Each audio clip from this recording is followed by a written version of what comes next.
नमस्कार दोस्तों, स्वागत है आपका हमारे YouTube चैनल में। दोस्तों, घर में 3 चीज़ों को रखने से होता है अशुभ, धन का हो जाता है नाश और माँ लक्ष्मी ऐसे घर का त्याग कर देती है। ऐसे में हम जानेंगे कि 3 चीज़ों का पूजा घर में होना बहुत ही आवश्यक है। अगर आप सुख वैभव की प्राप्ति करना चाहते हैं तो आपको मंदिर में 3 चीज़ें जरूर होनी चाहिए। स्वयं श्री कृष्ण भगवान ने बताया है, प्रत्येक मनुष्य अपने घर में छोटा सा पूजा घर और मंदिर अवश्य बनाता है, जिसके अंदर वह अपने प्रिय सभी देवी देवताओं को रखता है। वह अपने देवी देवताओं की तस्वीर और पूजा पाठ के सामान भी कर लेते हैं। शास्त्रों में मंदिर के अंदर कुछ चीजें रखना जितना फलदायक होता है, उतना ही कुछ चीज़ों का रखना अमंगल और अशुभ होता है। यह कुछ चीज़ें ऐसी हैं जिन पर घर में नकारात्मकता बनी रहती है और लड़ाई झगड़े और घर में नुकसान होता है। ऐसे ही अशुभ चीज़ों के बारे में कई लोग जाने अनजाने में घर के मंदिर में रख देते हैं। अगर आपके भी मंदिर में ऐसी चीज़ें रखी हुई हैं तो उसे तुरंत हटाकर दूसरे स्थान पर रख दें, लेकिन पूजा घर में भूल से भी न रखें। लोग उसे इसलिए रखते हैं क्योंकि उन्हें लगता है कि ये चीज़ें धार्मिक है, इनकी पूजा भी करनी चाहिए। श्री कृष्ण कहते हैं कि कलयुग में मनुष्य कुछ अजीब चीज़ों को धार्मिक मानकर उनकी पूजा करेगा, जो शास्त्रों में वर्जित माना गया है। भगवान श्री कृष्ण की भविष्यवाणी कलयुग में भी मनुष्य और धार्मिक और अशुभ चीज़ों की पूजा करेगा, ये सभी जान लेते हैं। हमें हमारे पूजा घर में कौन सी चीज़ रखनी चाहिए और कौन सी नहीं रखनी चाहिए। नंबर 1, दीपक और धूप। दोस्तों, भारत की परंपरा मिट्टी से जुड़ी है, इसलिए मंदिरों में माटी का दीपक जरूर होना चाहिए। मिट्टी का दीपक नहीं रख सकते हैं तो धातु के दीपक का उपयोग करें। भगवान आपकी आस्था को पूर्ण करेंगे। आपको उकले का धूप भी दे सकते हैं। ऐसा करने से घर में सुख, शांति और संपन्नता बनी रहती है। दूसरा, स्वास्तिक। घर के मंदिर में स्वास्तिक का चिन्ह अवश्य होना चाहिए, या तो आप इसे रोली से बना लें, क्योंकि स्वास्तिक को घर में शक्ति, सौभाग्य, समृद्धि और क्षमता का प्रतीक माना गया है, जिसके कारण कोई भी शुभ कार्य करने से पहले स्वास्तिक का चिन्ह अवश्य बनाया जाता है। तीसरी चीज, कलश। भगवान श्री कृष्ण कहते हैं कि कलश सुख समृद्धि का प्रतीक है। अपने मंदिर में रोली, कुमकुम से स्वास्तिक बनाकर उस पर यह मंगल कलश अवश्य रखें। ऐसा करने से घर में सदैव समृद्धि बनी रहती है और ऐश्वर्य की प्राप्ति होती है। चौथी बात, शंख।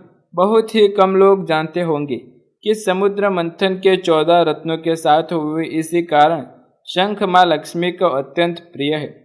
शंख की ध्वनि से सकारात्मक ऊर्जा का संचार होता है, इसलिए शंख मंदिर में अवश्य रखना चाहिए।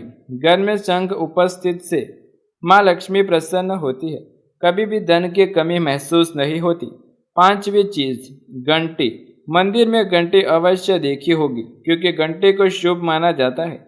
इसलिए जब घर के मंदिर में घंटी की आवाज़ होती है, वहाँ का वातावरण शुद्ध और पवित्र बनता है।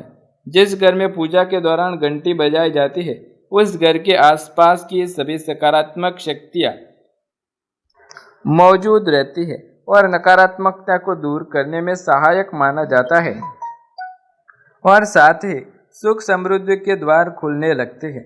तो दोस्तों, यह वस्तु यह मंदिर में ज़रूर रखना चाहिए। आइए अब जानते हैं कि मंदिर में कौन सी चीज़ें नहीं रखनी चाहिए। पहली बात, गणेश जी की विषम संख्या में मूर्ति। दोस्तों, पूजा घर में कभी गणेश जी की मूर्ति 1, 3 अथवा 5 ऐसे विषम संख्या में न रखें। मंदिर में गणेश जी की केवल 2 मूर्तियां रखें, इसे शुभ माना जाता है। मंगल की कामना करते हैं तो गणेश जी की मूर्ति मुख्य द्वार पर अंदर की तरफ मुख करके लगा ले। कई लोग गलती से कि मुख्य द्वार पर गणेश जी की तस्वीर बाहर की ओर मुंह करके लगा देते हैं। इससे उन्हें काफी नुकसान का सामना करना पड़ता है। अगर आप चाहें तो मुख्य द्वार के दोनों पर लगा सकते हैं या फिर मुख्य द्वार के अंदर की ओर लगाए, लेकिन बाहर की ओर कभी भी नहीं लगाए। ऐसे भूल मत करिए। दोनों साइड आप गणेश जी की मूर्ति लगाए। दूसरी चीज, टूटे हुए चावल में कभी उपयोग नहीं करना चाहिए। जब भी आप पूजा के लिए अक्षत ये चावल का उपयोग करते हैं वो खंडित नहीं होने चाहिए। इससे घर में नकारात्मक ऊर्जा फैलती है। इस बात का भी ध्यान रखें कि आप मंदिर में रखने वाले चावलों का इस्तेमाल हल्दी से भिगोकर ही करें। इससे अधिक शुभ परिणाम मिलेंगे। साधु संतों की मूर्तियां अथवा साधु संतों की तस्वीर भी पूजा घर में रख देते हैं। ऐसा करना अशुभ माना जाता है। अगर आप किसी साधु संत को मानते हैं तो उनकी तस्वीर दीवार पर लगा सकते हैं, लेकिन पूजा घर में भूल से भी न रखें। भैरव जी और शनिदेव की मूर्ति अथवा काली माता की मूर्ति भी नहीं रखनी चाहिए। इसके साथ ही माँ लक्ष्मी की खड़ी हुई मूर्ति का भी पूजन नहीं करना चाहिए। माँ लक्ष्मी सदैव ही बैठी हुई मुद्रा में होनी चाहिए। इसी प्रकार हमें पूजा घर में इन मूर्तियों को नहीं रखना चाहिए। विशेष वस्तुओं के बारे में जानें तो पूजा घर में होनी चाहिए। पूजा घर में इन चीजों के होने से होती है धन की वर्षा। माँ लक्ष्मी करती है माला माल। घर में स्थायी रूप से सेवास। दोस्तों, पहली चीज गंगा जल को अत्यंत पवित्र माना गया है, इसलिए पूजा घर में गंगा जल का होना अत्यंत आवश्यक है। सभी पापों को नष्ट करने वाली तथा सभी व्याधियों का न्यास करने वाली। इसलिए अगर आपके पूजा घर में एक छोटे से पात्र में गंगा जल भरकर रखते हैं तो इससे आपकी पूजा घर की शुद्धता बनी रहेगी और आपको आपकी पूजा का संपूर्ण फल प्राप्त होगा। दूसरी चीज है कलश। शास्त्रों में कलश का पूर्णता का प्रतीक माना गया है। चाहे वह सत्यनारायण की पूजा हो, दीपावली हो या नवरात्रि ही क्यों न हो, किसी भी पर्व प्रकार का उत्सव कलश की स्थापना के बिना अधूरा माना जाता है। पूजा में कलश का उपयोग देवताओं का आह्वान करने के लिए किया जाता है। ईश्वर के सामने तांबे के कलश में पानी भरकर रखना इतना शुभ होता है कि अगर आप अपनी रोज की पूजा करते समय भगवान के सामने तांबे के कलश में पानी भरकर रखते हैं तो उसका चमत्कारी प्रभाव हमें अवश्य देखने को मिलता है। इसलिए मुख्य रूप से तांबे के कलश का उपयोग करें। पूजा में अगर किसी सामग्री की कमी रह जाए तो परेशान न हो या पूजा बीच में न छोड़े।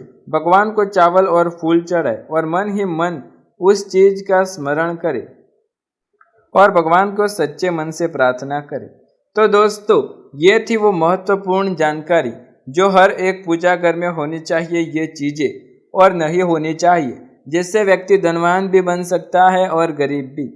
यदि आपको वीडियो पसंद आए तो वीडियो को लाइक, शेयर, कमेंट कर दे। चैनल पर नए हैं तो सब्सक्राइब करके बेल आइकन जरूर दबाएं। ऐसे ही नए वीडियो देखने के लिए हमारे चैनल के साथ जुड़े रहें। मिलते हैं अगले वीडियो में, तब तक के लिए धन्यवाद।